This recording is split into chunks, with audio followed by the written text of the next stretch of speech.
Previously in X-Men, the decade-and-a-half run of writer Chris Claremont has yielded fantastic themes, characters, and relationships for others to mine, explore, and echo. And those iconic character designs by Dave Cockrum, refined and elevated by Byrne Austin, and given new grace by Paul Smith, perhaps never looked better than in the hands of penciler Jim Lee. Here we are in 2024, seeing the best of Claremont's themes and relationships portrayed in a style reminiscent of the most influential craftsmen that came before. And then the trailer for Deadpool and Wolverine dropped.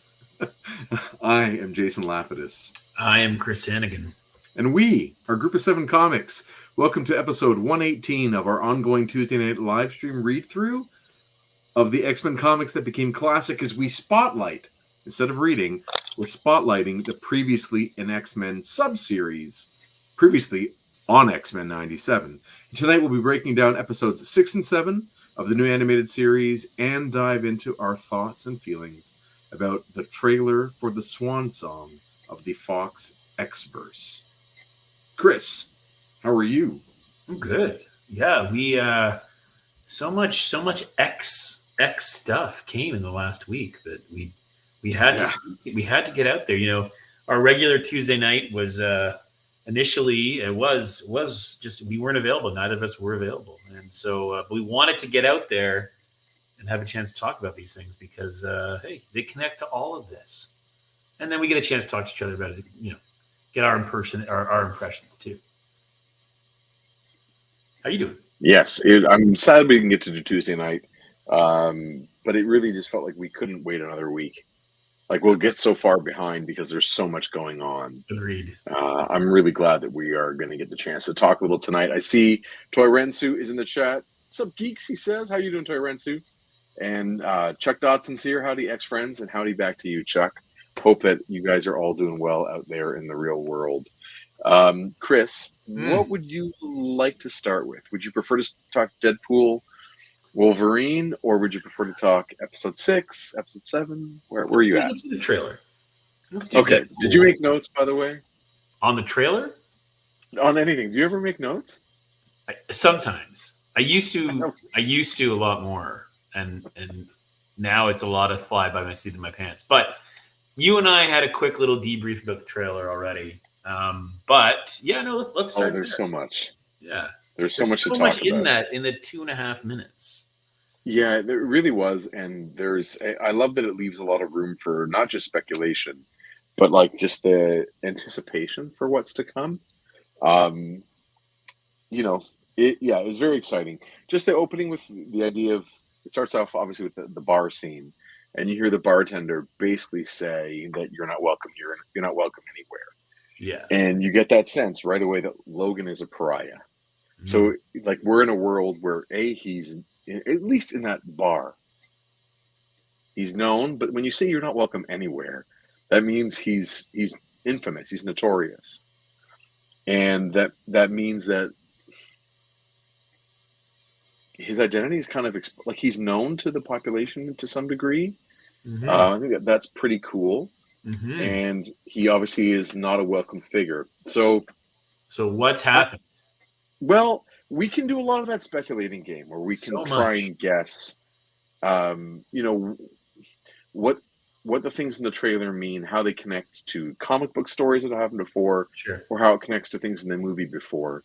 There are a lot of great websites out there and YouTube channels that really dive into all the speculation and really are focused on continuity and this is from this and this is from this.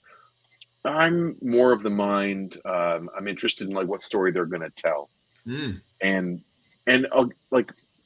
how it produces the best movie experience for me. Sure. So I'm not interested in them being faithful to another text for the sake of just that. I'd much rather they pick things out that suit this story. And I'm not exactly sure what like this story is actually. Like, for instance, did you watch Deadpool 2? I have seen Deadpool 2. So that story, although it pulls from certain things, it's about something. It's about Wade understanding, yeah, and like wanting to have a family Mhm. and realizing that he has worth and that he can be a good influence on somebody else. He has merit as a person, overcoming the trauma of, you know, his father abandoning him and being told he's a worthless human being. Maybe he can be redeemed. So like they really don't spend a lot of time on that theme, but they construct a plot that allows him to have that theme bounce through. So I don't know what this theme is going to be about. Is it Mm. about, and to me that tells you, like, when you know what the theme is or the themes are going to be, then it helps you figure what plot points are needed to help pull out those themes. So for the one about fatherhood, we're going to need a child character, right? Mhm. And we're going to need other characters that have also experienced loss, like, oh, I'll do anything to get my kid back. That's how great it is being a parent. Mm. So you get the Cable is there to emphasize the theme for Deadpool. So I don't know what the themes are in this, and that's fun. And I can't wait to see what that, like, when we say what's the story about, we're not talking plot, we're talking theme. Yeah. What happens is plot. What it's about is theme. So I have no idea what the theme is going to be. I can tell generally what the plot is. It's like the two adversaries go on that journey to save the world, and through it come to some common understanding. I rewatched. Right. I rewatched it just about 5 minutes ago to Okay. reacquaint myself again with it. And two things that struck me just on this on your line of thinking is one, like I have no idea what's going on really, Right. and then two, that really is exciting. Oh, so much. I'm quite, it's great eye candy, it's great ear candy, it's great eye candy, and it gives you these little moments of, and as fans of X related everything, we're picking up on things, characters and scenes and reference points, and like that all happens. Right. And there's enough of that in there. And just to your point, there's like, I'm sure specific breakdowns out there, like, scene by frame by frame, this is I've that, watched them. this is this. And, but what I love about it is it does seem to be drawing from absolutely everything. And so you're presented with this 2.5 minute, highly entertaining 2.5 minutes. I mean, there's some things that they talk about in there, like with gravitas, right? You're like, oh wow, this could be like the most weighted superhero movie of all time, or something like that. The way they talk about some things, right? Failure, redemption, worlds dying, all these things, right? And because it's rated R, and because it's allowed different things, and you can say different things, and it's got some weight to it. But then it has all the other pieces to it: the fun throwaway lines, the sexual references, the playfulness, the cocaine. And so it's just, we're probably going to get all of it. Like I think you and I were chatting about how we were just really looking forward to a great romp. Yes. And this is building up to be that thing. Just for a sure. great time at the movies. A great Well, that's time. You have to figure, after doing the character justice, and embodying him for 19 years or whatever it was, 2 decades, having the character go from childhood to death, and a glorious death for Wolverine, and have it passed on, as a father to this girl Laura. There's nothing more to say. So what gets Hugh Jackman back is, hey Hugh, let's go have a great time. Exactly. Let's go make a movie that is crazy, that we'll never ever get to do again. Like, just go have an absolute romp. And I imagine that's the appeal for him, because he's done the dramatic part, where done the character justice, done the character work. Now it's just completely have a blast. Exactly, Chuck. There you go. Have a blast. And I get that sense, and I'm really excited for it. I'm excited for the insanity that the story looks like it's going to present. So back to where we started, the bar. there he is. This is Wolverine at a low point. I'm going to read into some of it because, you know, as Deadpool makes his appearance in like the brightest red his suit could possibly be, fun. We're gonna go with colors. Obviously, we know that Deadpool's suit is as bright as red as possible, and Wolverine's gonna be wearing yellow, which is insane and fantastic, and we're gonna go with it. So they lean in. Deadpool pulls that pistol out, Mhm. and Wolverine, and I'm again reading into it. I see. The look in his eye wasn't, oh, you think that's going to do anything to me? It was, that bullet can kill me. Sweet Please. relief. Like he Yeah. leaned in, puts it to his head, and it looked like he had tears behind his eyes. Mm. That like the idea that this could be an end for him was Mhm. going to be a great thing, and that broke my heart. I'm a sucker for the character. I've had the joy of reading and rereading what I think are high highs and low lows for him. And whether it was this version or not, Wolverine Old Man Logan has a great low point for Wolverine. And yeah, spoilers for the comic book that's 20 years old, potential spoilers for the movie, but it's been talked about enough. In this book, it's 50 years after Wolverine has popped his claws, 50 years after all the heroes are dead, and Wolverine is like supposedly the lone survivor of that.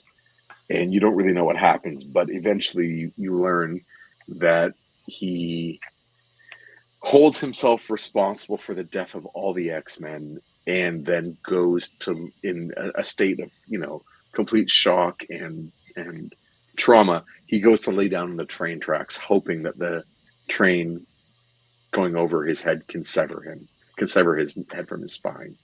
And once that moment happens, he just emotionally distances himself from Wolverine and becomes just this Old Man Logan, tries to start a new life, goes on a huge odyssey you don't really learn anything about in the story, but eventually you find him as a farmer on a dried up piece of land in Sacramento with a couple of kids 50 years later. And he hasn't popped his claws or laid a hand on anyone in 5 decades, and he's a broken man. And it's pulling on like movie Unforgiven, the Clint Eastwood movie, the classic Unforgiven, and Dark Knight Returns, and like in terms of revisiting an icon way later. So I feel like there is a lot of that in this. Mm. That this is a Wolverine who is broken from his past, that trauma that will be revealed in the third act, as they said, same as in the book. But it's going to be done in the fun way. Whereas Logan, the movie from 2019, did it the emotional way. It was like it pulled things out of this, I think, 6-issue or 5-issue run.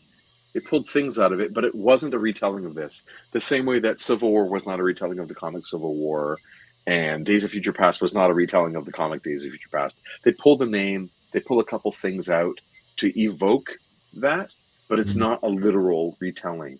I think this is like the other side of this, whereas like Logan was his emotional side of this. Mm. But like in this book, they pass through some Badlands, and there are dinosaurs with the Venom symbiote. There's book. Like Venom dinosaurs. Yes, Venom dinosaurs. Yeah. And we might get that. Like, that's not beyond the realm of possibility. Right. There will be dinosaurs as they're going in a car, and there are dinosaurs there with like Venom dinosaurs, venomized dinosaurs. Like, that's not beyond. Well, and if we get that, I will be so happy.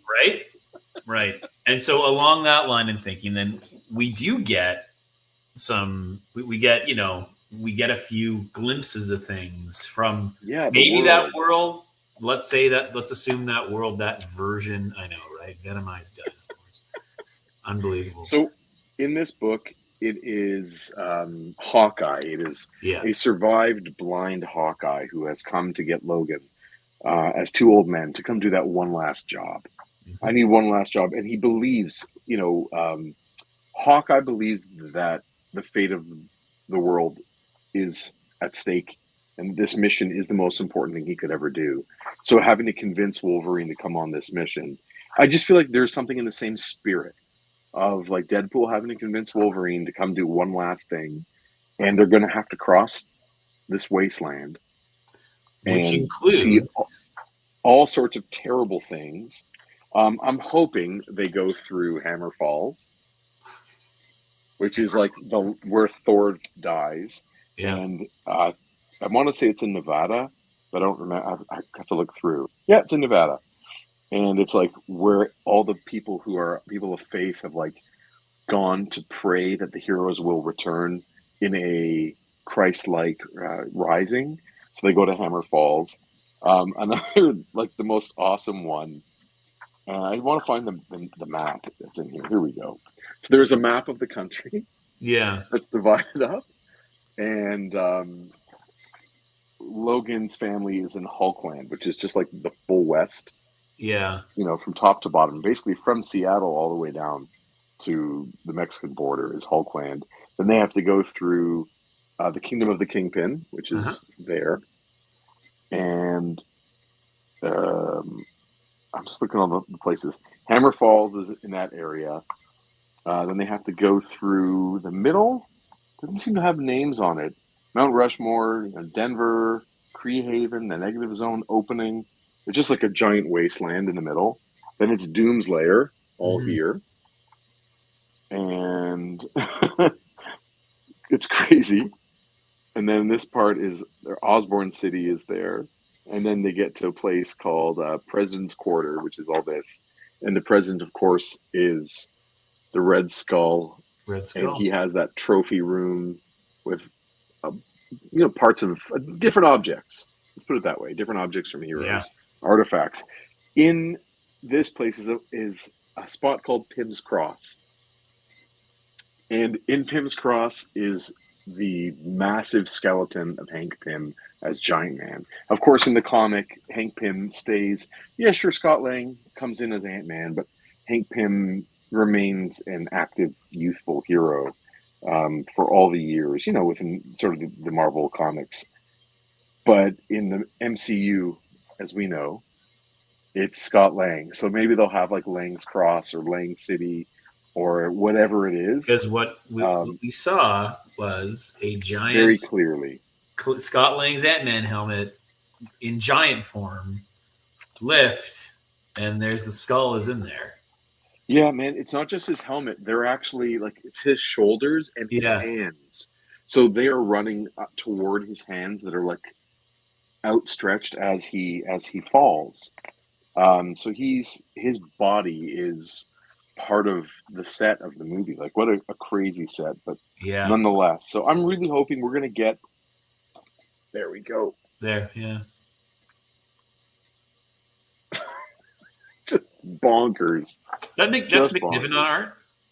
It is Steve McNiven, Canadian, on art, which is great. Hey, I'm so happy I got to meet him and got that whole opening bar scene is in a bar in Canada. How do you know? Oh, there's a Canadian flag hanging in the bar. What? There's some Calgary Flames logos I've seen as well. Nice. So anyway, there you are. So after Logan and Deadpool have their one meeting. I mean, we don't know if that's like the 50th meeting of him. Maybe he goes after all different Wolverines at different times. We don't know. It leaves room for it could be that we get to see other actors be Wolverine for a moment in like their reality. Yeah. You know what I'm saying? And this is okay. So this is I was going to say too. You've got Wolverine and Chuck in the chat. The Wolverine costume looks so good. I agree. There's the version we're seeing where he's fighting where it's full clothes. Which he never wears that in the comics. But then there's another version where there's no sleeves. So is that a different Wolverine? Like those kinds of things. Is it different Wolverine or is it Wolverine with his sleeves off? So the one that he's fighting with the sleeves on, they're in the void. I think they're at the end of time. And the reason I say this is they're literally standing and fighting in front of the 20th Century Fox destroyed logo made of stone and the CN Tower. The CN Tower. So that's in Toronto. There's so much Canada in that trailer. It's pretty funny. So the idea that it's in that Loki space at the end of time, Makes a lot of sense for them to like, they're portal hopping one of the portals. It doesn't go like they end up there and they have it out. And Wolverine hasn't popped his claws until maybe that moment because we see the slow, and they're in that fight sequence. So maybe that's where like they have it out to realize they gotta do this together. Right. They basically spend time killing each other, which they both know they can't do. Yeah. And that might be like how that plays out is they need to have it out and then they go on their road comedy romp, their buddy comedy, whatever.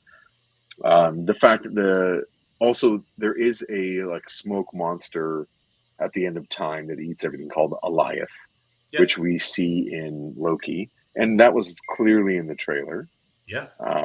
So that was cool. So we know that they are at the end of time at some point. So I'm down with that. I don't know. I'm excited for the possibility of there being other Wolverines, but I'm not getting my hopes up. The best part again is that like everything and anything is on the table, and they just know they have so many things that they're holding back that are going to blow our minds. That's they how can do gags. Sincerely, like it can be a gag movie. Exactly. So, and we're all there for all of it, like the silliest. Yeah. Right. I mean, I'm there for all of it. And then we get in the middle of the trailer, sort of the turning point where we get that slow, where it starts into like a prayer by Madonna. Yeah. Shouts to your wife, a big Madonna fan. Absolutely. And they walk out from behind the food truck and sparks going off, and who knows what they're facing. It doesn't really matter. We just want to see them line up and get ready to fight. And we have no idea who else is going to be in this movie. They can pull in anyone from the MCU. They can pull in anyone from any of the Fox movies. They can pull in someone from the cartoon but cast an actor. They can pull in someone we haven't seen before that will just be fun. Like how in Deadpool 2, they just bring in, I've forgotten his name already. Black Tom Cassidy? No, who's that Rob Liefeld character with like the double blade swords with the ponytail? Shatterstar. Yeah. So Shatterstar can just like characters like that can just show up. Invisible Brad Pitt, exactly. Invisible. I mean, that's the idea. By the way, Brad Pitt was he was one of the many actors that they originally wanted for Cable. Just couldn't do it. That's right. Yeah.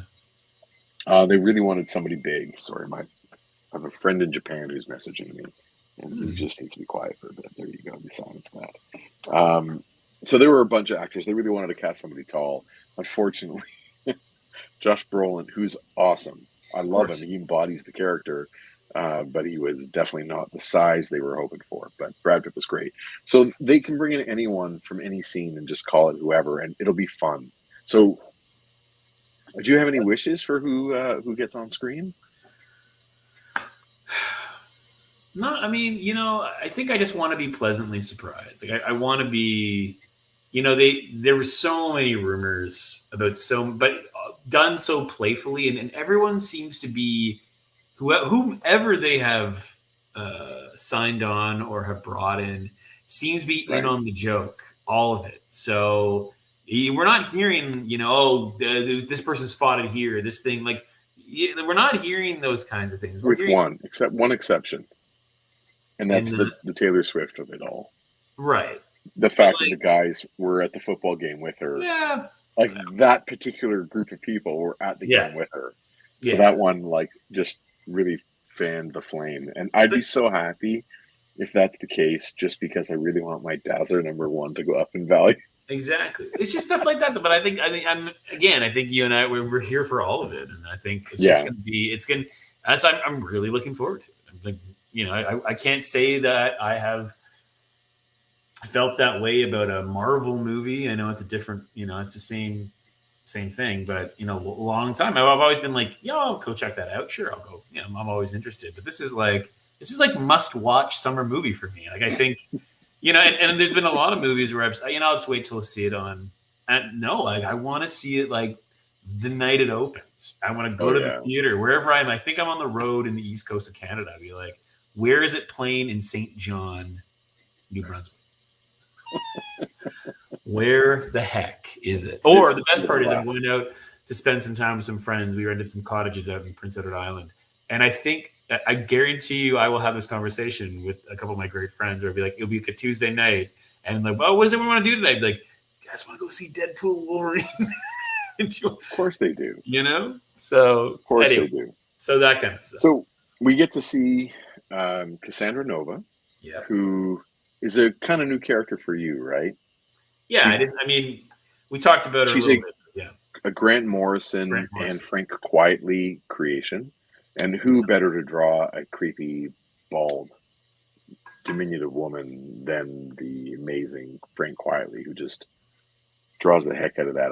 The idea of her being essentially, it's more nuanced than her just being Xavier's twin from the womb.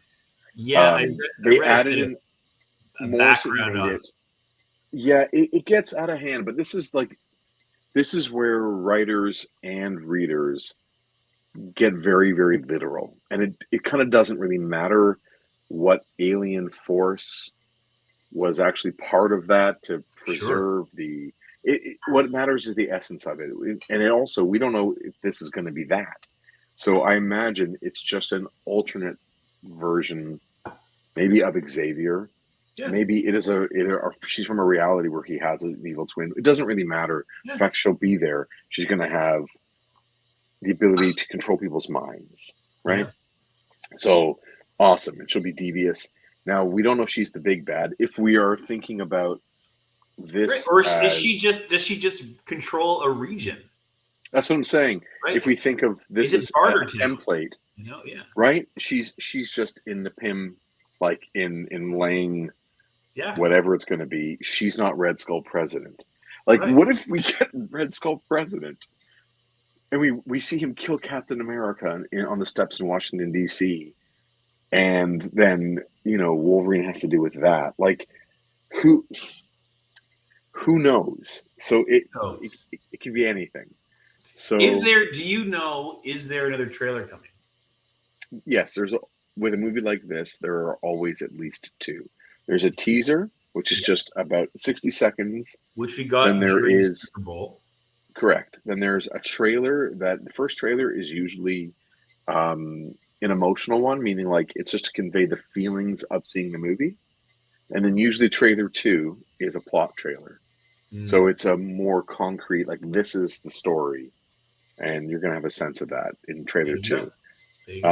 That's just the norm. That's the pattern in the industry, but that doesn't mean they have to follow that. It's not my rules. So I mean, if anyone's not going to follow it, right? True. They're going to definitely save a reveal or two for like the next trailer to make it even more exciting. After we've all been frothing at the mouth for 2 months, they're going to like tell us that, let's just say they'll show that like Anna Paquin Rogue is going to be in it or something. Yeah. Alan Cumming Nightcrawler is going to be, something like that. I mean, one of my big wishes, of course, is we get to see Colossus and Wolverine together. Colossus has been in both Deadpool movies. It's true. And then if you have Colossus and Wolverine, Fastball special. Well, maybe this is a good opportunity to switch over to the shows because there's so many. No, we're not done yet. Well, not done yet. Okay. There was also Dogpool. Did you see Dogpool in the trailer? So I saw the dog. Was it wearing an outfit? That is the dog that in an alternate dimension it is Deadpool. Oh, okay. Another reality. He's a dog. He's Dogpool. I have to look at that one again. Okay, I saw it licking his face. It's just a dog. Don't worry. And then for me, that portal jump when they're like jumping out of Cassandra Nova's base, I guess. Yeah. And they take those superhero poses and go through that portal. That Doctor, it's expressed in the way that magic in the MCU is expressed. That portal. Yeah. So is it a portal done by Anya Taylor-Joy's magic? Is it a portal by is it Waters? A sling? Who knows? A sling ring wielder? Whatever it's going to be. Because we get those in No Way Home too, right? It's Ned. He's able to do it, right? Who knows? Who knows? I love, but And like, this- isn't this amazing how these movies, this thrust of content of media, Say for of us again. storytelling, brought us to like ridiculous highs with let's link 25 movies as ultimate final battle, and then also showed us like, we're also going to bring in recent characters we're going to bring the other universes, like Yeah. Spider-Man. We're going to bring in the 3 Spider-Mans because we can do it. And now we have like the Deadpool. It's just like, it really is. It is it's an amazing thing to behold if, for fans. Yeah. That these are all, like these are actually things happening on the screen. Yes. Yeah. And I'm here for all of it. I can't Of wait. course. And in anticipation, of course, I started watching Deadpool 2 again. Mhm. I watched X-Men 1 last week and X-Men 2 I'm halfway through. Like, they're just playing in the background while I'm working. So I'm going to have a really hard time finding enough things thematic to keep watching before we get all the way to July. Like, come on. I don't want to wish away time, but get here now. Come on, Mhm. July. Anything else you want to talk about from the trailer? No, I think that's pretty good. I think we covered it. All right. We covered all the characters and Same. yeah. There really is, anyone out there, if you do feel like kind of seeing that world potentially, but with no fun in it at all, Wolverine, Old Man Logan is, I love it. It's pretty bleak, and it doesn't always get the best reputation, like Mark Miller's glibness and his take on violence and storytelling is not everyone's cup of tea. I'm in for it in this case, and a few others. I enjoy it, so I'm going to probably read that again today because I just go. need as much of this as I can get. There you go. Anyway, all right. Then switching gears to some X-Men. Yeah. Um, That's why we weren't available on Tuesday, because we were recording our voices for X-Men 97. The alternate universe. There's actually a multiverse in X-Men 97, which features Jason as Wolverine and myself as Nightcrawler. Deepest of deep cuts. Can you imagine? I wish, man. These guys sound terrible. I'm sorry. Life Death Part 2, Episode 6 of X-Men 97. I don't know how many times you've watched it. Once. First pass, okay. I watched it, like 7 in the morning on the Wednesday it came out. Yes. Pretty excited to watch it, but I really enjoyed it much more on second watch without being exhausted. Okay. Does that make sense? Just coming in with joy. The episode starts off with the Shi'ar, and we get a really spectacular space battle where it's the Shi'ar versus the Kree, and it's neat because it's a very comic book accurate Kree, but also something so specific. One of the canon used is absolutely a canon. What? Do you say canon? I didn't say congratulations. Canon. If I do this, is that what did it? Who knows what made that happen? Anyway, I'm trying to. I can't even imagine what made it. We know that does. Anyway, the canon they used is one from the Kree from the movie. Yeah. We've seen that style, so I was like, oh, this is so cool to see like a movie reference just in the technology being used by the Kree, and then we get the introduction of Deathbird, and this Deathbird is not the Dave Cockrum Deathbird that you and I are used to. This is the Jim Lee Deathbird that you and I are not used to, that we will get to around issue 275. Okay. And man, is she ever cool and powerful and devious. I dug that. So it was really cool to see her show up and go up against the Kree soldiers. Ronan the Accuser. And Ronan the Accuser. And because she has, of course, the Imperial Guard, she's like sort of the field commander in this scene. Like it. She's got Gladiator as her muscle, and he just punishes Ronan the Accuser, which is very cool to see. And she digs her heel in, like Yeah, puts he's her the shoe blood. on him and her boot. Yeah. By the way, Marvel Legends fans out there, we need another Gladiator, a better Gladiator figure. Not only did I pass on the first one, I passed on because I didn't think it looked great, but we do need a better one now. So on the new buck, pinless, all that stuff. Moving on. And we get to see that announcement from Professor X and Lilandra, Empress of the Shi'ar. We get to see her basically announcing who her betrothed is, or her beloved, who will be emperor, alongside her. And it's like this big controversial thing. So he walks out, and that costume is crazy. His purple and black armor with the gold helmet. Shi'ar exo suit or whatever. Are you familiar with that look, or is Not that at new all. to you? So we're spoiling our own read. It's going to come up down the road. Again, issue 275.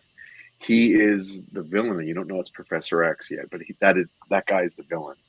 Oh. And it's kind of unreadable. Sorry if I don't mean to offend anyone out there who loves those comics. Love them. For me, going in as like a 47, 48-year-old reading them last year, I found them very, very challenging to get through.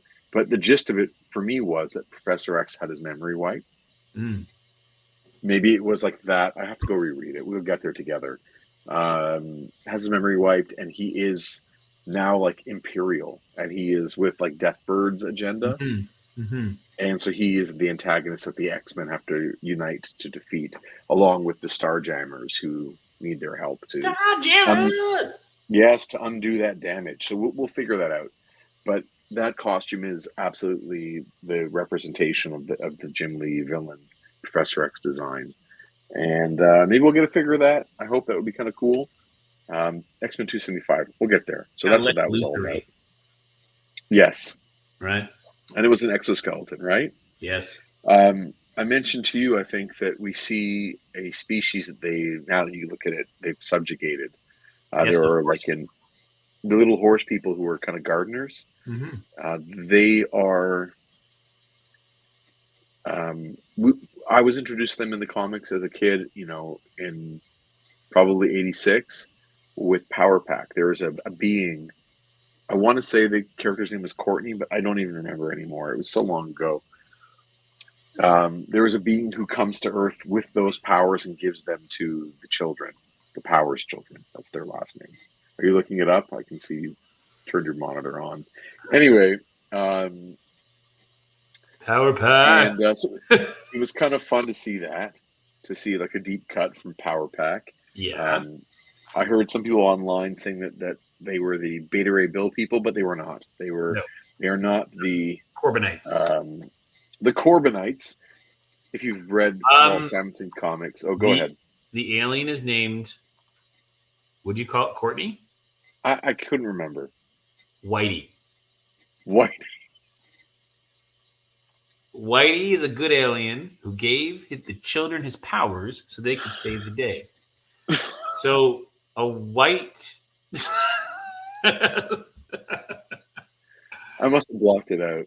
Yeah, well, yeah, that's probably all for the best. There you are. Probably all for the best. Oh, you know what? From that same time period, I was reading like old Alpha Flight comics, and of course, there is a villain that they encounter.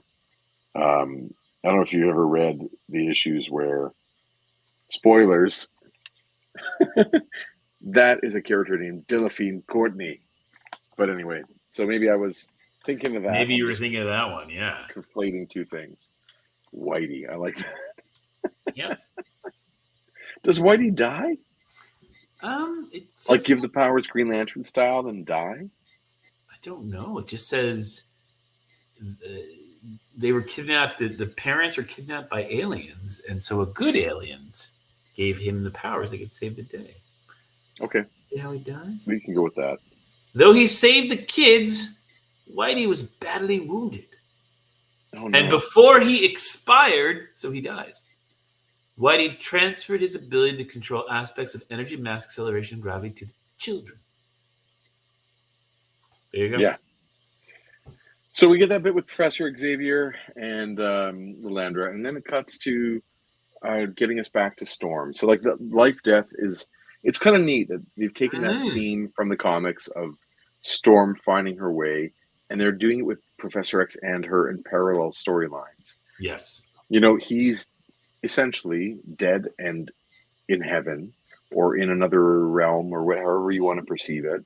Yeah. Literally, he's in an alien galaxy, and he needs to find his way back to the life that he has left behind, and that everyone assumes he's dead at that point. Mm-hmm. He's basically, he's ascended to the spirit realm.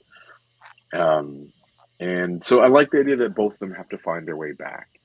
Mm-hmm. And this was a story that played on those themes of life and death and coming back to life. It should be called Life, Death, Life. Nice. There you go. Back to the life, death. I don't know about you, but I really loved the portrayal of the demon. Yeah, it was cool. I love that there was that, because it's an owl, like its head has a 360 turn to make it extra creepy, which we're going to talk about again in episode 7, by the way. Right. But did you catch who does the voice of the demon? Nope. Storm. Oh, really? Because it's her inner demon, right? Yeah. I always love that. I'm a big fan of those little things. And then she defeats it. She overcomes. Yes. And of course, we see the expression of magic again. And this is done the same way as like Doctor Strange magic. Yes. That Forge uses, which I think is super cool. Absolutely. Then we're back to the Deathbird stuff, and she presents that conflict where she kind of plays it really nicely. Like, okay, I'm going to, but he's from this world, you're from that world. We know we don't do that kind of thing here. And what's your true loyalty? How are we going to think you're going to be good for the Empire if you're from another species, another planet, another galaxy? So she basically manipulates things so that he's going to have his memory wiped, which I thought was an excellent way to play things, because it's going to reveal the truth. Mm-hmm. Where his loyalties really, which is what that character needs to make his way back. Mm-hmm. He needs to be stripped down to the pine, It all boils over. Did you like the classes in session thing where he the confidence one? He's like, okay, we're all going to go to school. I actually thought it kind of dragged a bit, truthfully, but I mean, it's okay. I think it's inventive. I just don't know if it completely worked, but it's also very preachy. For someone who is talking about imposing colonial values upon other people, he was imposing his values of tolerance and etc. onto them. Yeah, but again, it is a show that's got to get through the plot points. So I get it, as opposed to letting them learn through maybe some staged lessons and letting them come to those conclusions themselves. He's imposing those lessons, which could be very well true, upon them. Chuck says, the classroom thing didn't work too well for me. It didn't go anywhere. Well, it got him onto the astral plane. It got us to see that he still loves the idea of being a teacher. So he's not really ready to give up his old life in that respect.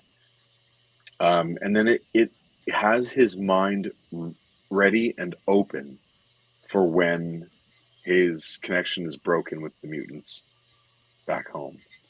So I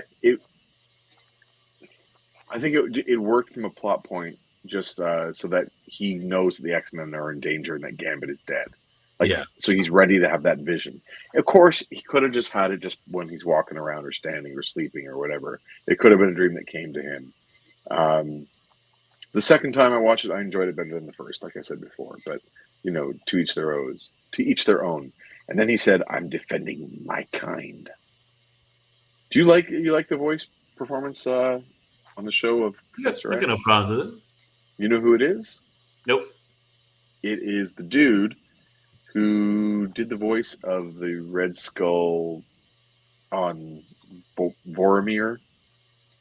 Oh, yeah, okay. In in Infinity War and Endgame. Huh.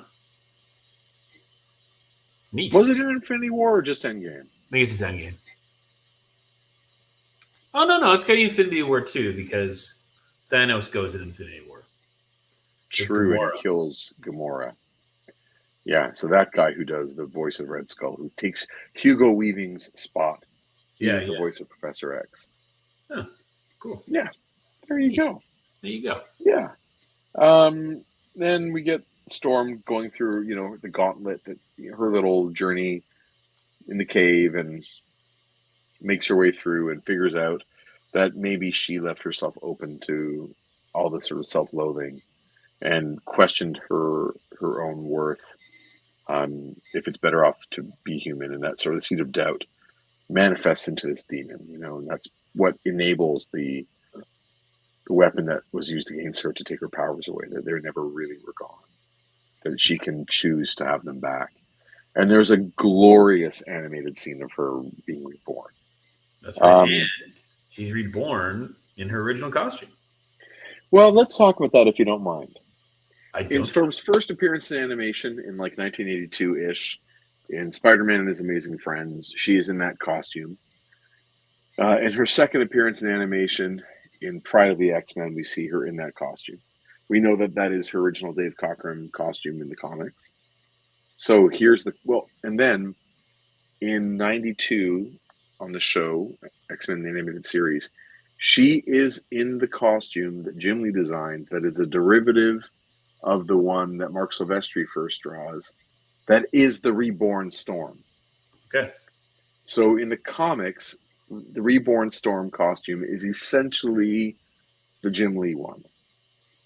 So she goes from the Cockrum to the Paul Smith Mohawk, for a long time has that, and then that spills out into the kind of reborn one. Do you think that they're flipping that order, that this new costume is meant to be new for her, or is it rebirth, as that she's gone back to her beginning, but the X-Men show never had her in that costume because the X-Men show starts already through her journey to some degree? Yeah. Does that make sense? It does. So since on the X-Men cartoon, X-Men Animated Series, and X-Men 97, they have shown characters like Cyclops and the other original X-Men in their first costumes, comic accurate-ish.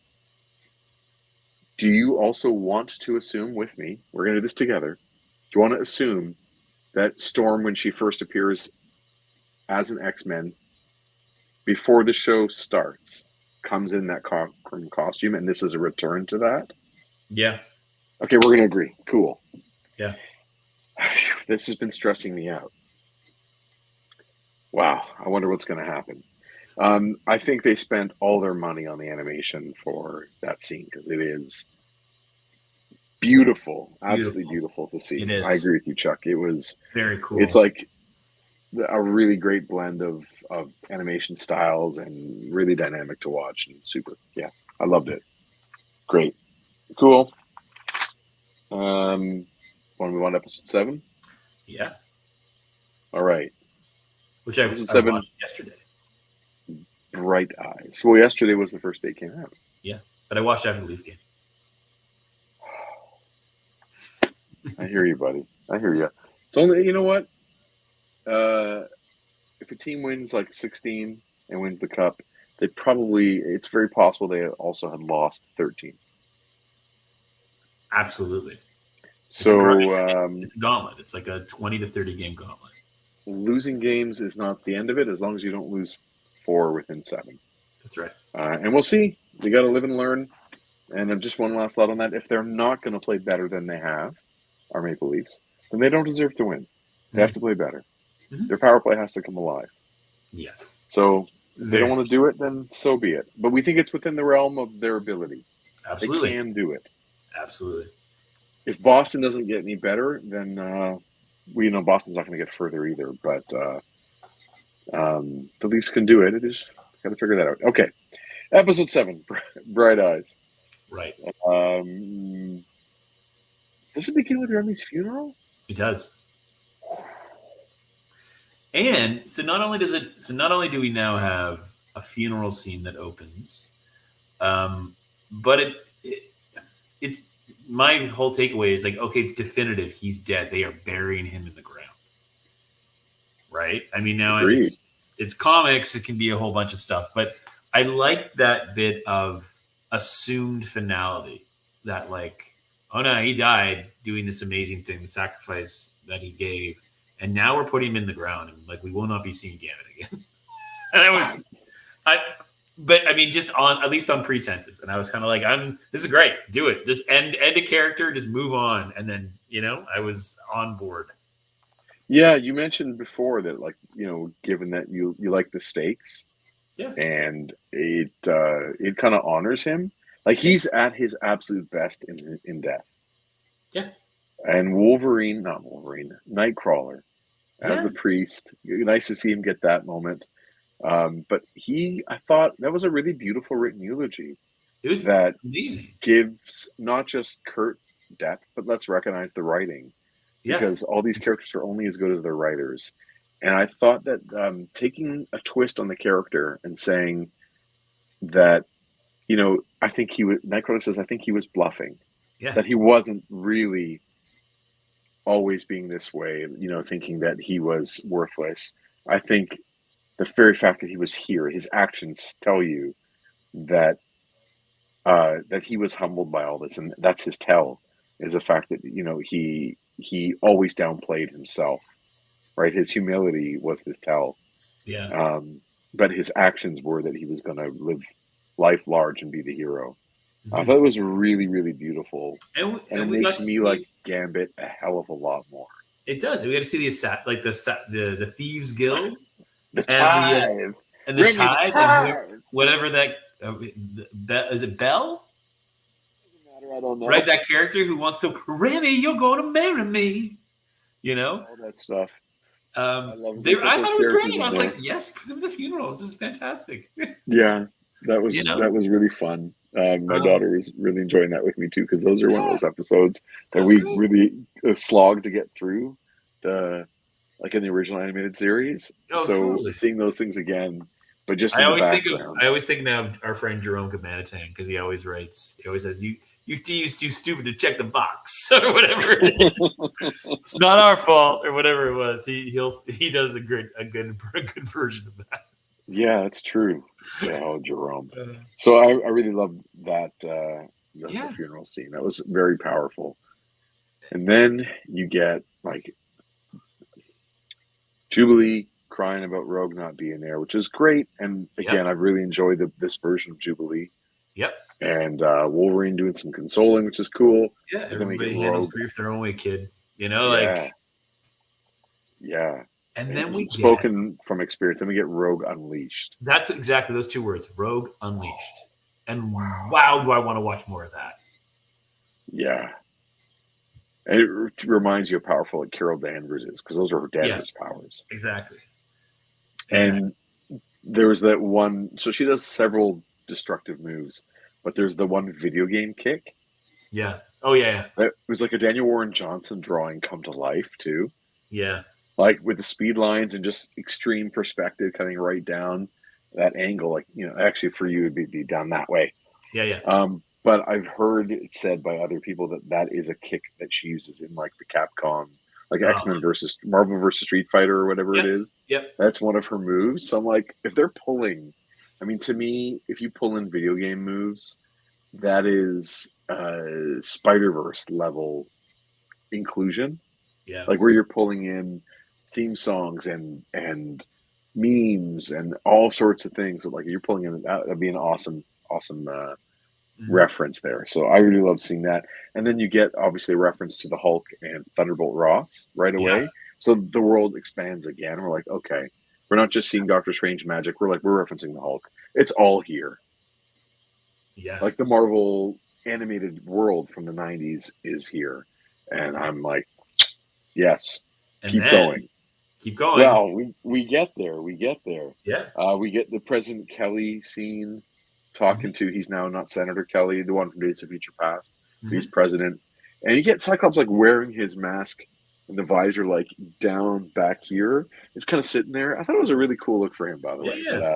I kind of want that alternate head. Well, there's that neck piece put on him, but just to see they're just maneuvering things at the present, and the U.S. government is no longer. They can't really be seen to be working alongside. Like, Yep. great. Let's put them all the way. Let's marginalize them as much as possible, because that's where the show gets at its best. Mm-hmm.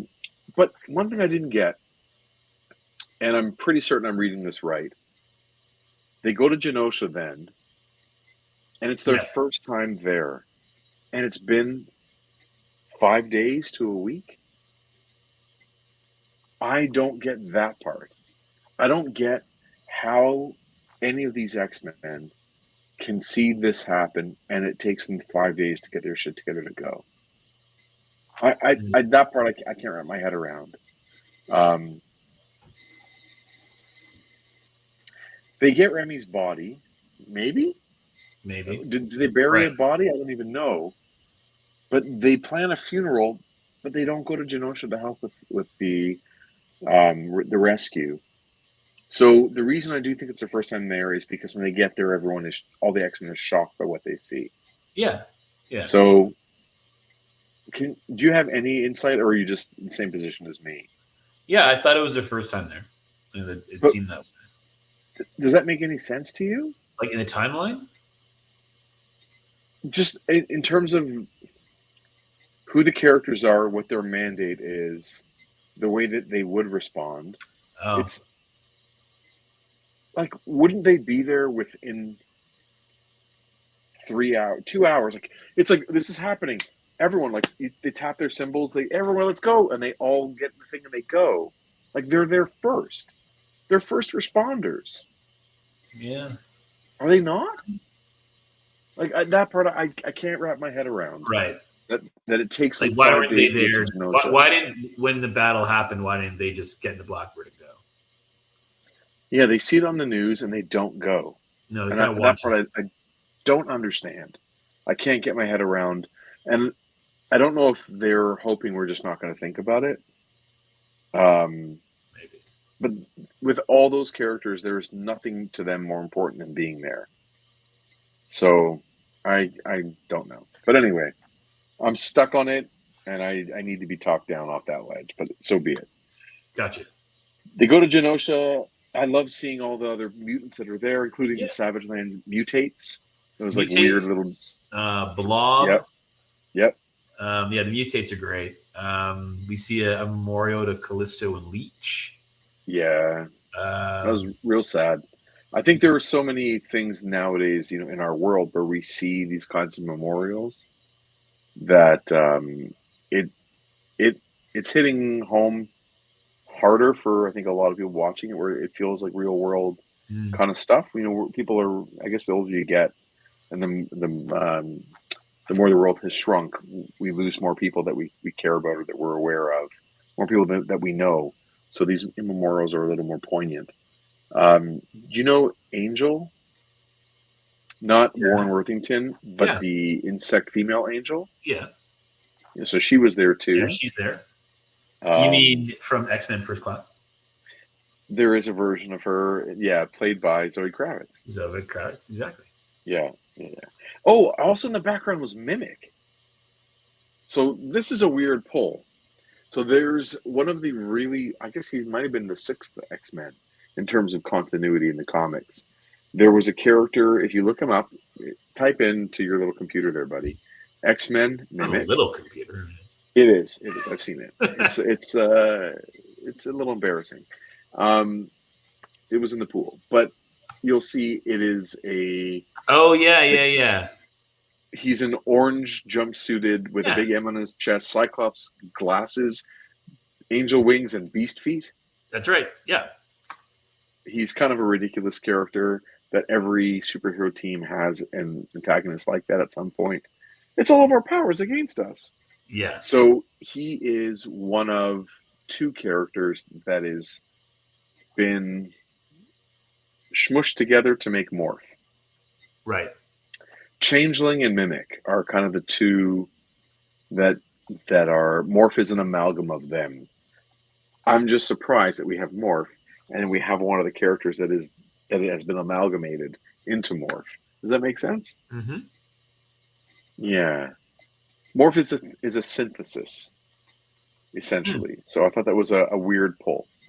Yamal says, I read their shock differently and that they had gone, but could be wrong. I mean, maybe they went and came back, and now they're there the second time, and they're shocked by how much more. Like maybe they were there like if they had just had that line of dialogue, like they were there that night, but everything looked different in the dark, and this is their first time there in daylight. That orange, awful, dusty. Maybe it's their first time back after the night of.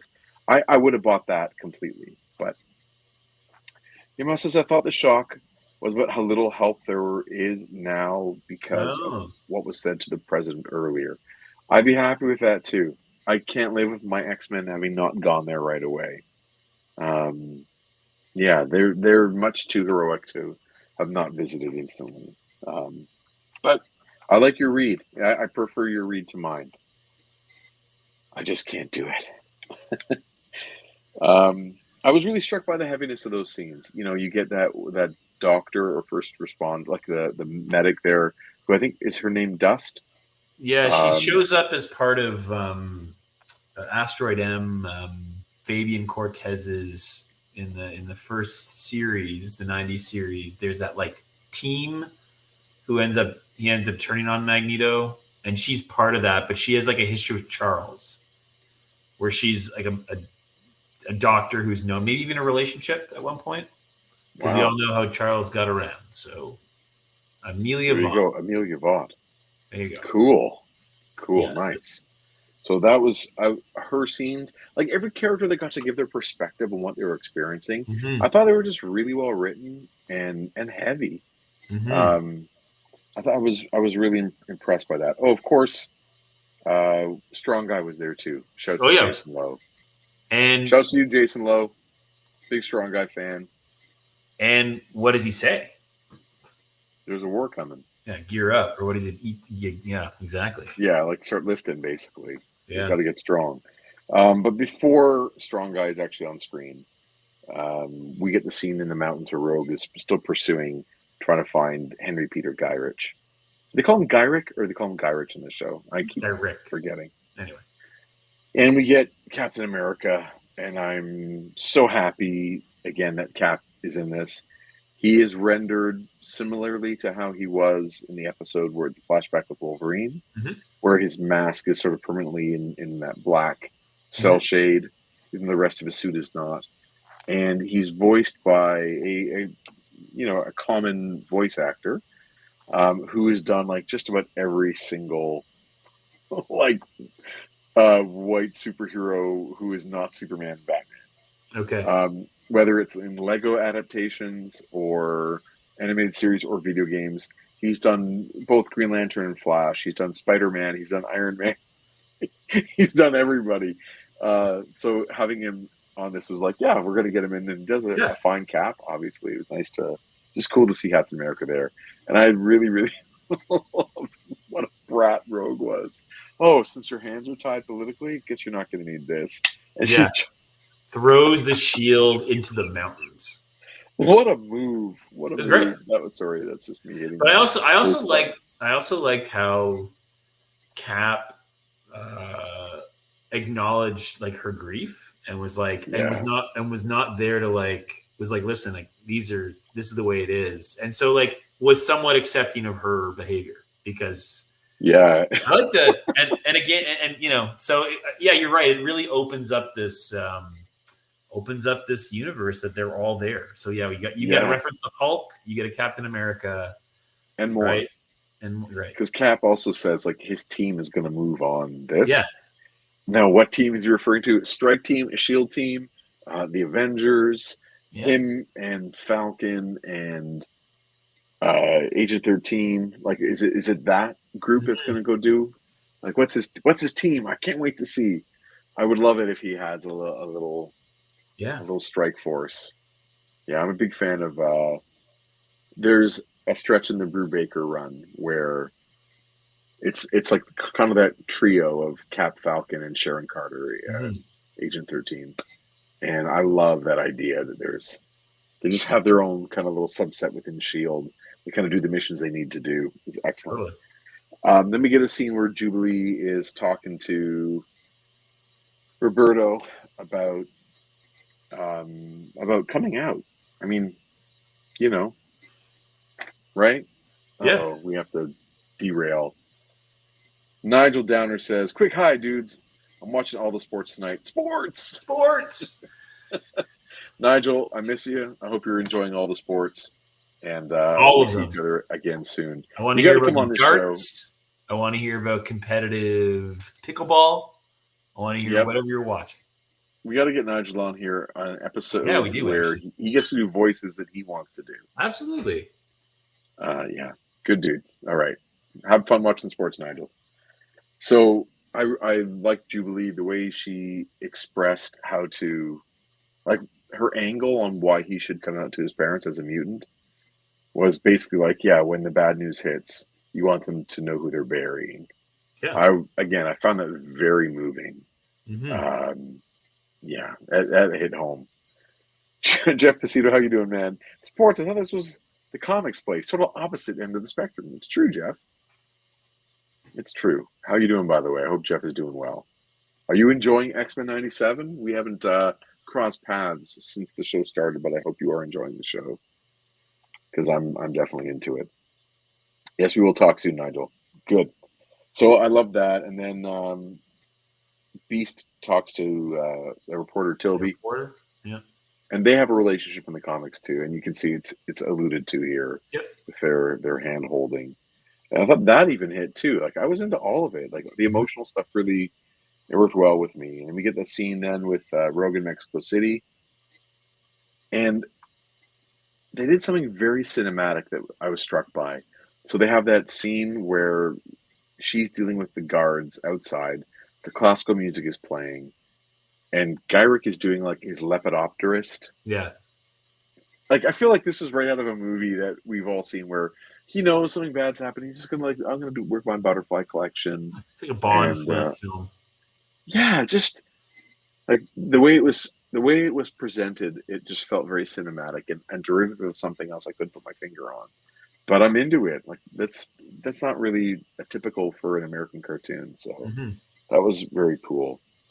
And then her probe. She's like, yeah, we're not doing this the Jean Grey way. Yeah. It's great. Yeah. Again, Like Rogue Unleashed, right? Rogue Unleashed.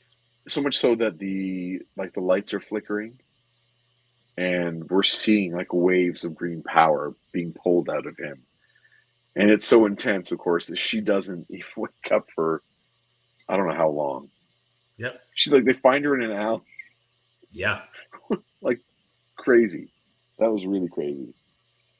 Before they find her, of course, is we see them back at the scene in Genosha where Jean and Scott are going through the rubble, and Jean is kind of reaching out and talking about like the imprint of all the death that happened. They're like the emotional residue, the last moments of the individuals, the last moments. That is one of those neat psychic abilities that they use in other stories too. Not necessarily Jean. I mean, like characters who can like touch something and tell who the last person who touched it was. It's, I don't know, like a magical thing. I always like that ability too, and they reconstruct crime scenes in their head by touching the objects in the space. I'm a fan of that. So that was pretty morbid, but then all the rats, again, really evocative of some heavy, heavy, heavy stuff. Just they're really swinging for the fences with the feels in this one, which I'm impressed by. And then they find diamond formed Emma Frost, which was like a pretty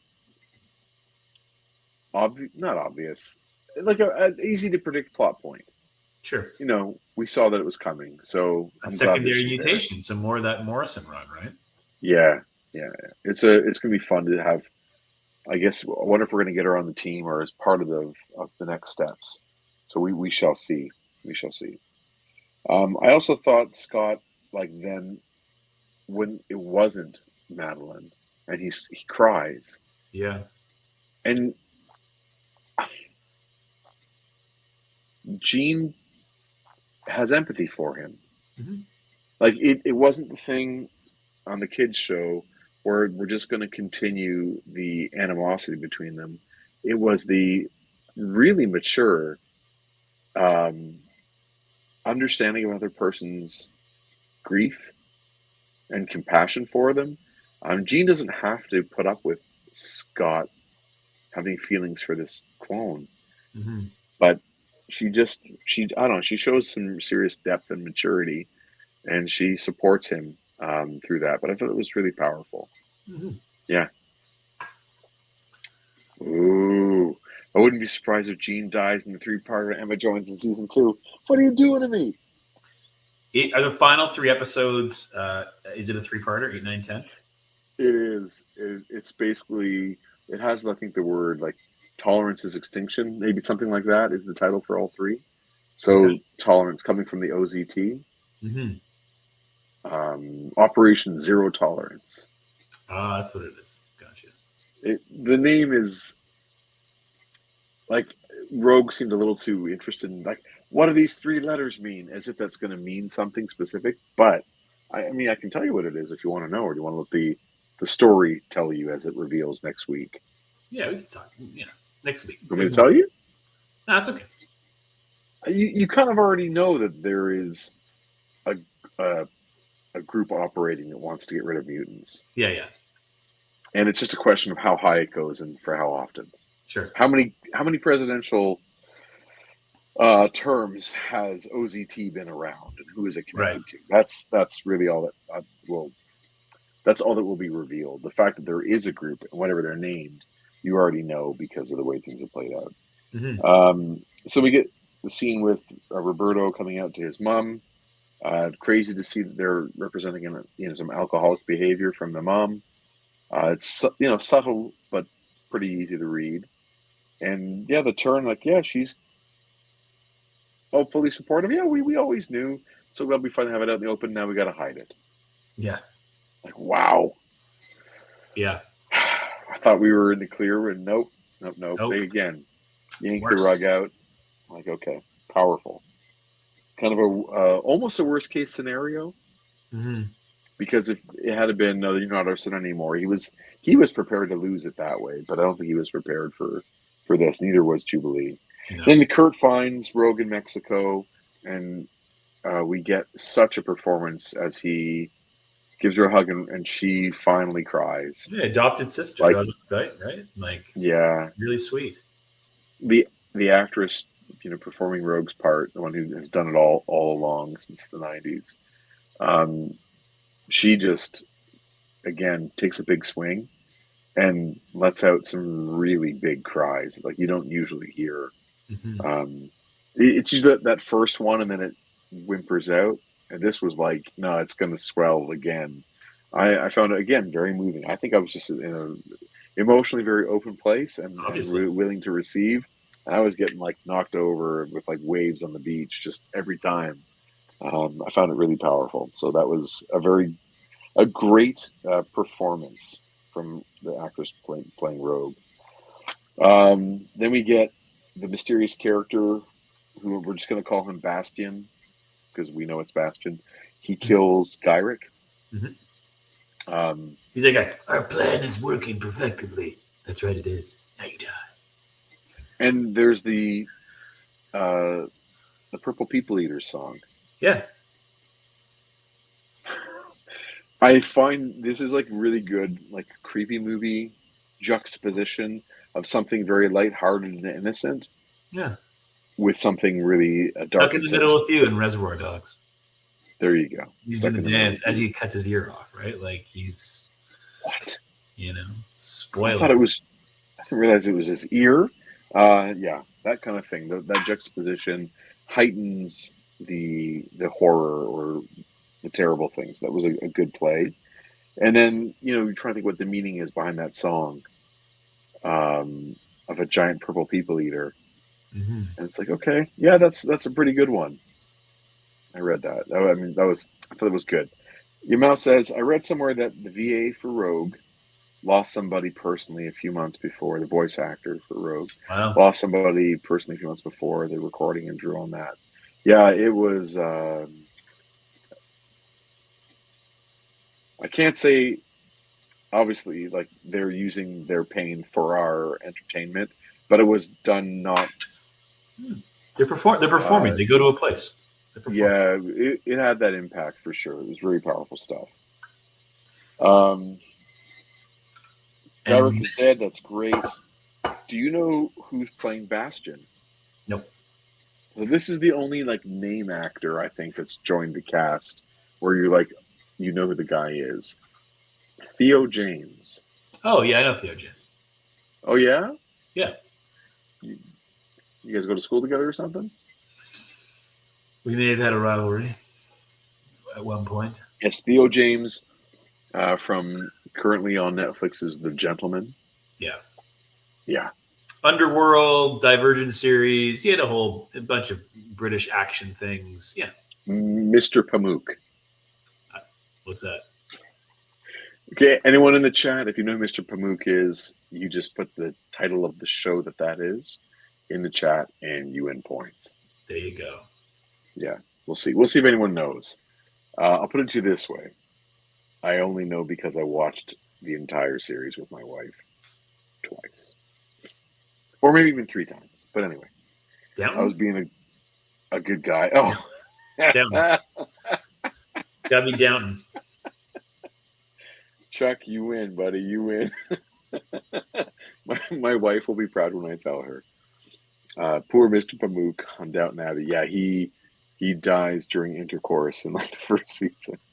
He sleeps with, spoilers, with Lady Mary, and it's not supposed to happen. And yeah, they have to. The crew has to move a dead body out of her room. It's a good one. But anyway. So then the gang, the X-Men, are all reunited. They've got Rogue, and they go to Madripoor. That's right. The game's afoot. Where? The game is afoot. They go to Madripoor to meet up with Trask. Listen. Oh, look at that. I picked this up today. This is the Claremont currently writing Wolverine Madripoor Nights. That's And number how 3. is it? Oh, it's okay. It's fine. Yeah, Wolverine, Cap, and Black Widow on a mission in Madripoor, right? I mean, sure, it's fine. So far, I mean, just my take on it, it hasn't really struck me as anything. But it's kind of a fun little way to connect these pieces to what we do. So I thought I'd pick it up. I love that, how it's like, oh, they're going to Madripoor. I'm like, the comic I picked up today, they're in Madripoor. On the famous Uncanny X-Men 268 cover, yes, that I drew an homage for. Yes, that's Madripoor, right? Okay, so they go to the UN building. They find Trask there. They see all these cybernetic bodies. The questions are flying left, right, and center about how can the technology be this advanced? What is going on here? And then we get the reveal that Trask, as Rogue drops him, he's going to kill himself, and Rogue drops him off the building. I'm like, yeah, wow.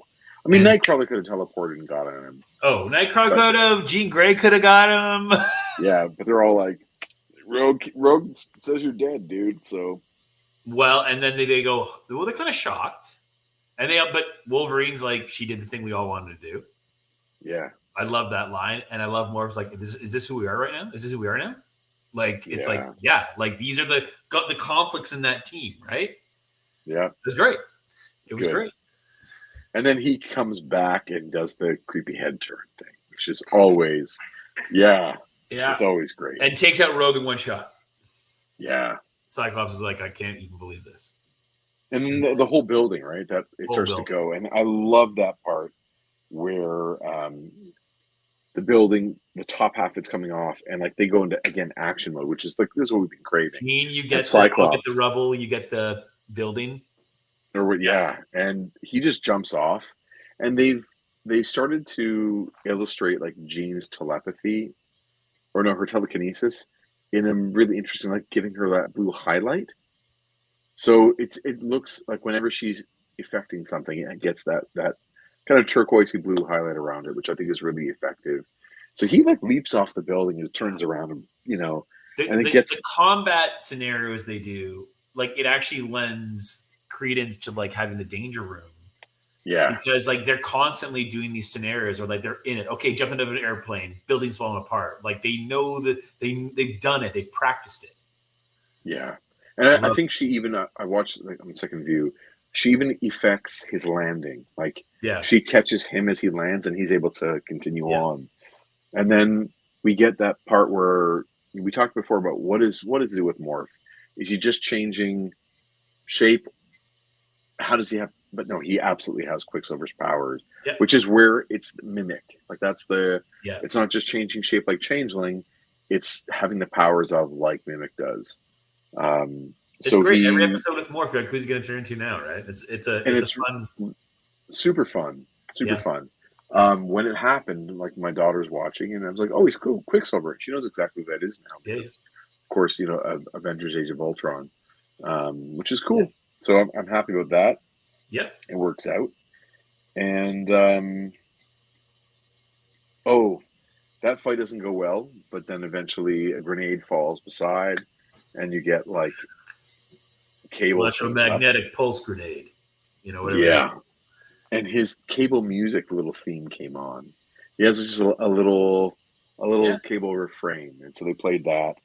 To get the reunion that we needed to get, and then that plays out, and it's the Bastion thing. But that was great too with like the reunion. Like, so we all know, like, now because you've watched the series, we know that it's Cable. It's the kid who gets sent away, in the future, in episode 3 or 2 or whatever it is. And we know that Madeline Pryor sees him right before the fall of Genosha. He's like, I'm here too late, or I'm here too early, or it's going to happen. Right. Whatever. Mom, I'll see you later, whatever. And then you get the moment where, because so I think they did, and I don't know if this is intentional, it felt like it was. On the original series, when they first encounter the Starjammers, Jean figures out that Corsair is Scott's dad in the series. And she's like, "Oh, but I can't tell you, Scott," or something like that. He's like, "What is it, Jean? What is it? What should I know about that person who looks vaguely familiar to me?" It's like, it's nothing, Scott. But in this one, she does it again, and Cable's like, "Get out of my head." And and then he's like, "Nathan?" And he's like, "Yeah, I'm not here for family reunions." Like, I was like, I loved it. It was just like, it's a thing. We're all accepting this now. Like, we're not trying to hide, like, it's my son from the future. Like, it was just like, right. Yeah, Dad, no time for this right now. Great. Just keep going. Yeah, very cool. And the other thing, and then it kind of just ends, and we get some Bastion, right? Going back to the he's got this, like, he has like a little retro town. Yeah. Did you ever see? Yeah, but he has the diner. He also has the hair salon, like the barbershop. Yeah. And we know he likes 50s music. Yeah. So, do you remember in Kingsman Golden Circle? Yes. How, what's her name? Julianne Moore. Julianne Moore, thank you. It wasn't going to happen. I wasn't going to get it. All the names were going through, like, Julianne Moore was not coming. Julianne Moore had this, like, resort town. Yes. Or, like, island resort. And with a malt shop and all those pieces, like that whole street. But it was preserved. Made out of people. Oh, yes. And the theater and everything else. Yeah. Elton John in it. Yeah. So this reminds me that there's like some preserved city street somewhere. I don't know what the circumstances are, but he has this place where no one's going to come and everything's overgrown. No one's been there in who knows how many decades. And he's got Magneto, big reveal, tied to a chair with a mutant collar on. Yeah. And he's showing his dominance over him by shaving him, putting a razor to him and saying, I'm in control of you. Yeah. Play your part. Play your part. And it's going to be. So the other thing that was interesting was, too, and again, for someone who this character is new to me, there's the interaction between him and Mr. Sinister. And he says, well, they kind of reference back then the villains didn't learn. They kept making the same mistakes. You made the template, the mistakes, the things I didn't have to do because you all fucked it up so much, right? Yeah. And now I'm going to learn. And they say, well, you were a villain too. And so he's like, yeah, but I've evolved or something like that. So I'm curious to know more about that. Like, Yeah, I'm also interested to, as things iterate from the comic and different writers post Claremont working on this, he is. We've talked about the Siege Perilous just before, in the past, you and I. It is a tenuous concept at best. It is essentially a portal that allows you to be reborn, like judged and reborn. yeah, And it is like the void in a way. And the X-Men in the comics will go through it at some point, for better or for worse. But Bastion is the result. He's the product of Nimrod, who we've met in the comic, and Master Mold fuse together and then go through and come out the other end of it living flesh. So he has maybe some of experiences of, and that like core programming of eliminating the mutants or something. So what I was going to say was, I'm really interested to see, now that they've had 30 years to iterate on these ideas, what are we going to get? Like, is Bastion going to be that? Are they going to say it's Nimrod plus Master Mold going through the Siege Perilous? They're not going to say anything about the Siege Perilous. Like, what are they going to say? So I'm interested to see like what kind of streamlined version of this character we're going to get. You know what I mean? Mm-hmm. And will it be better? Will it be something that's more, more archetypal and therefore easier to, like, the fact that they have to explain all these other things to get to this character makes the character very unrelatable. The less you explaining you have to do, the closer you get to, it's a father and a son. The closer you can get to that, the more relatable the concept is going to be. Like, the Macbeth thing works beautifully as the template. The Cain and Abel thing works as a template. And the further you get from those primal relationships, the harder it is for audiences to connect in meaningful and grand ways. So I wonder what they're going to do. Because if they mention Siege Perilous, eyes glaze over. And it's like, nah, it's just for fans. So, and a very specific version of fans. So I'm curious to see what spin they're going to put on it. And I'm, again, all in. I think it's, that's kind of how the episode ends. And one thing that I've, thought a little bit about, having now gone through 7 episodes, is we still really haven't seen, and maybe they're saving it for season 2 or something, Wolverine is a side character. We've not seen him unleashed, let alone really even be much more than an emotional. It's really interesting. He's positioned as an emotional kind of foil for the characters to kind of play off of, whether Jean's kissing him and he's like, that's enough of that, whether it's Jubilee and grief, whether it's, hey, Morph hanging out together. Like, he is the like, it's really fascinating. And we have not seen for a show, like, Wolverine is Wolverine. And I mean, we talked about it at the beginning of the trailer. Like, we haven't seen that be the mainstay yet, or a mainstay. Yeah. So, I think it's kind of like to the what's the opposite of detriment? To the betterment of the show. Like, if they had started making the show and said, like, Wolverine is the best character, therefore we need to make him a center part. It actually probably weakens the legend of the X-Men to always put Wolverine in the middle. If you can make a show where your best characters are like a dead Gambit, a complicated and conflicted Cyclops. Like, if you can finally write Cyclops where he's cool, you're going to have the best show. Agreed. And I think, agreed. And so they're going about it the right way, but it's amazing though. I think even just from a fan perspective, right? Like he's such a big character that if Wolverine, right, he easily be derailed. For sure. Like, he's. We still want our Wolverine moments though, right? More than anything. Like, you don't have to do a lot to get cool Nightcrawler. You don't have to do a lot to get cool Rogue. She has sassy, fun. She's really dynamic. Like, those characters, it's built in, and they're already great and loved. But Cyclops is a character that has, and like Jean Grey is boring, and Cyclops is a dick. Like whatever you want to say, those characters have their detractors. So Yeah. if you can take the ones that are the least beloved and make them the emotional centerpiece of the show, or make them have their coolest moments, then you're going to have a much stronger show. Like Storm doesn't need to win anybody over. She's amazing in everything. She always was, always will be. But they needed Cyclops to be great, and like he's had maybe more cool moments than just about anybody else, Agreed. especially with his combat scenes. He comes out looking like fantastic in every combat scene he has. There you go. Chuck says, this is the greatest achievement of X-97, making Cyclops not only interesting, but showing you why he's the leader of the group. Bingo. Thank you for putting it into so few words, because I'm having trouble articulating because I'm getting sleepy. I agree with you, Chuck. There you go. So Chuck has spoken.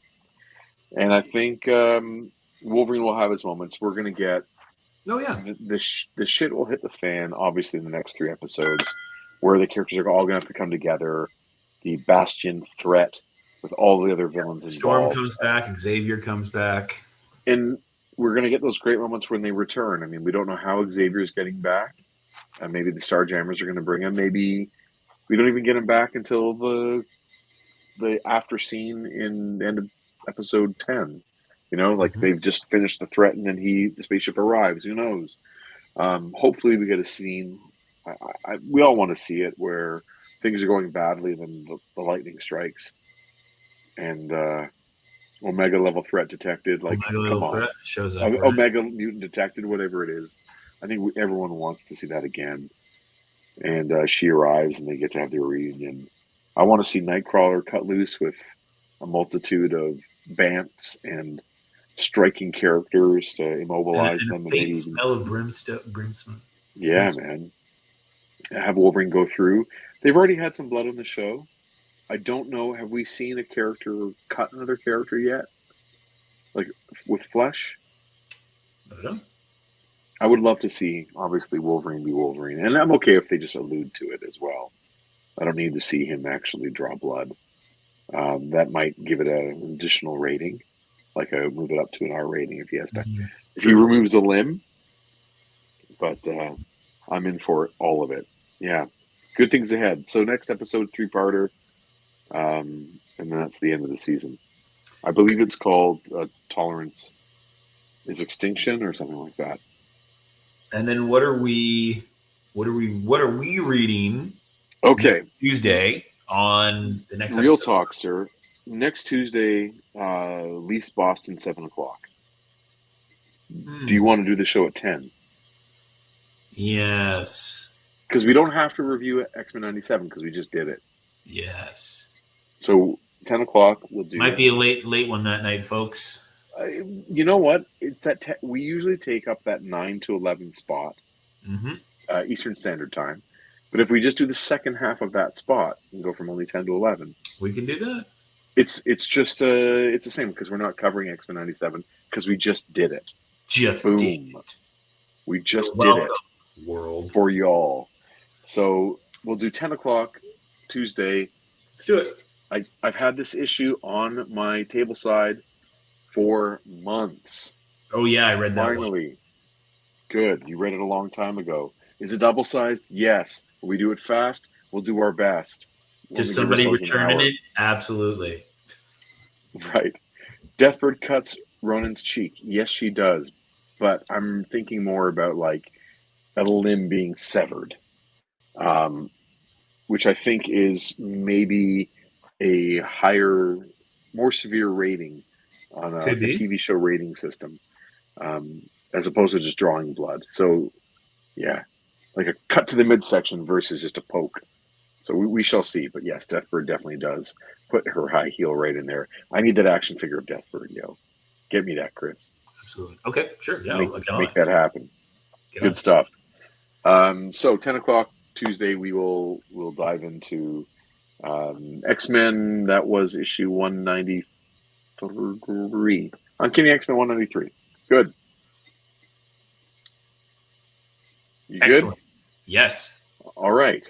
Then that, of course, brings us to the end of another episode of Previously in X-Men, the sub-series previously on X-Men 97. Thank you to my good buddy, writer Group of Seven and Peregrine's Chris Sanagan. And you can find out more about our comics and upcoming appearances at groupofsevencomics.ca.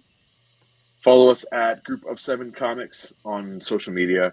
And of course, please click like and subscribe. And tell us your take on X-Men comics and, of course, on the cartoon and the Deadpool and Wolverine trailer. Saturday, Halton Hills, you, me, a library. Is that confirmed? I can come for some. Okay. We'll figure out which half. Figure it out. All right. First half, second half. We'll Georgetown, Ontario. All right. Coming for you. All right. Fantastic. And that brings us to the end. So we're done. Thanks, Bob. And good night. Stay Exy. Please stay Exy forever. Peanut.